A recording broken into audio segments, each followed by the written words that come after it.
Shalom saudara yang saya kasihi dalam Tuhan, salam sejahtera bagi kita semua.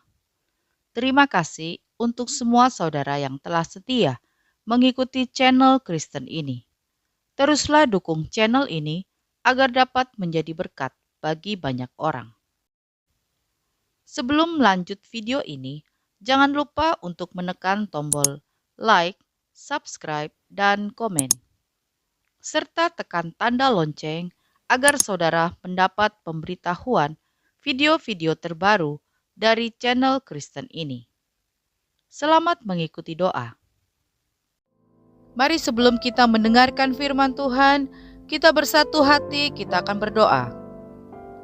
Bapa di surga, Bapa yang kami panggil, di dalam nama Tuhan Yesus Kristus, kami bersyukur buat waktu yang indah ini. Kalau kami ada sebagaimana kami ada, semua oleh karena anugerah-Mu.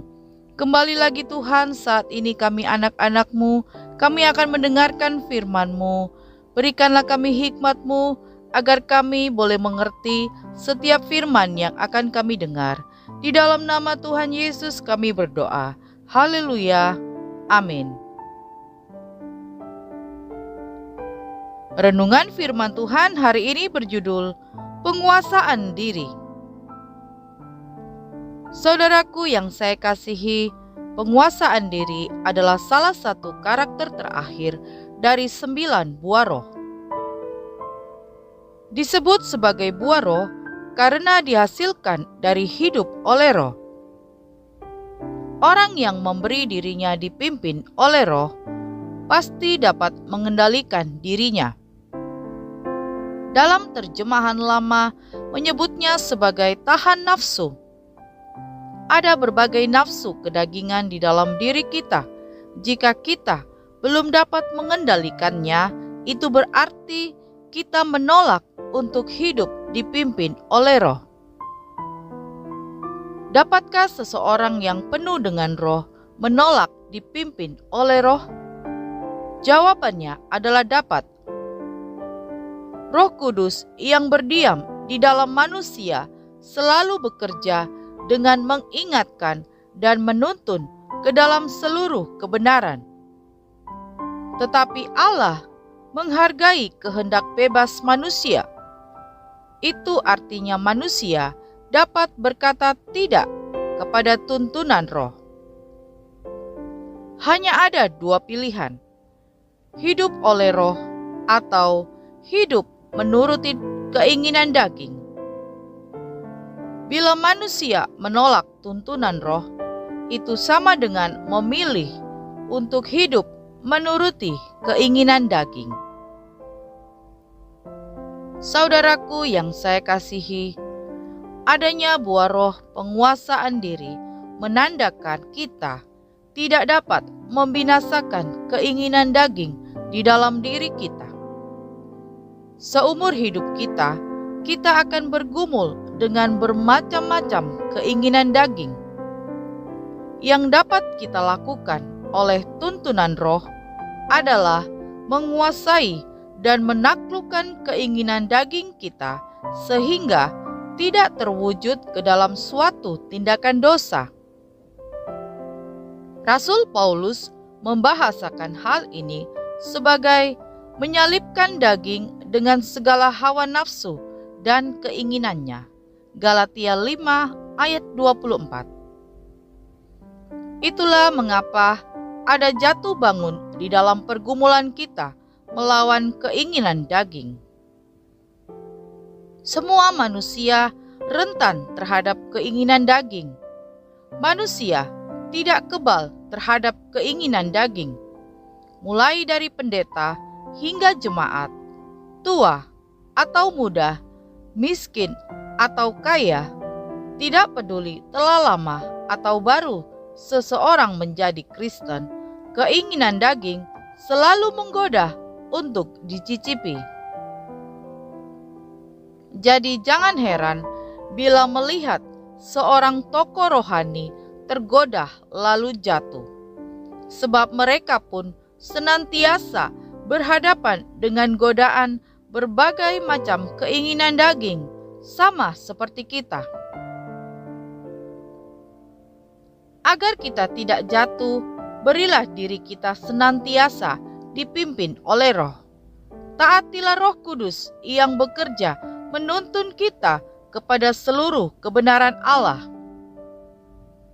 Saudaraku yang saya kasihi, kita sebagai anak-anak Tuhan, kita bertanggung jawab untuk tetap menguasai diri di tengah godaan duniawi.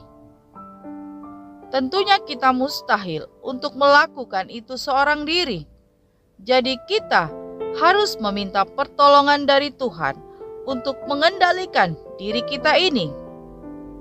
Seperti tertulis di dalam 1 Petrus 4 ayat 7 bagian A. Kesudahan segala sesuatu sudah dekat, karena itu kuasailah dirimu.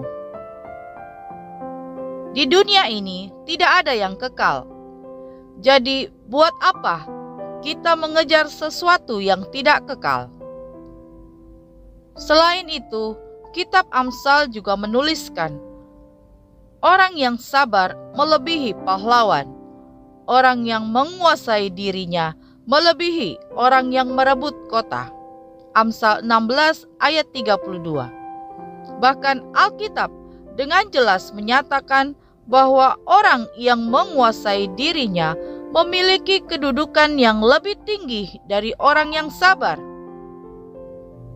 Saudaraku yang saya kasihi, milikilah penguasaan diri, karena penguasaan diri ini akan membentuk kita menjadi pribadi yang lebih dewasa. Dengan penguasaan diri, kita tidak akan mudah terbawa oleh arus dosa duniawi. Dengan memiliki karakter ini, kita akan semakin serupa dengan juru selamat kita, Yesus Kristus. 2 Timotius 4 ayat 5. Tetapi kuasailah dirimu dalam segala hal, sabarlah menderita, lakukanlah pekerjaan pemberita Injil, dan tunaikanlah tugas pelayananmu. Saudaraku yang saya kasihi, kita anak-anak Tuhan harus bisa menguasai diri dalam segala hal. Namun ada beberapa hal yang penting yang harus kita bisa kuasai terlebih lagi. Yang pertama, kita harus bisa menguasai pikiran kita. Jika kita tidak bisa menguasai pikiran kita, maka tindakan kita pun tidak bisa dikuasai pula. Rasul Paulus berkata dalam suratnya di 2 Korintus 10 ayat 5, kami menawan segala pikiran dan menaklukkannya kepada Kristus. Jadi bisa disimpulkan, bila pikiran kita terus terisi oleh firman Tuhan, segala perbuatan dan tindakan kita akan terarah dan terkontrol. Hal yang kedua, kita harus bisa menguasai lidah atau ucapan kita. Amsal 21 ayat 23. Siapa memelihara mulut dan lidahnya, memelihara diri daripada kesukaran.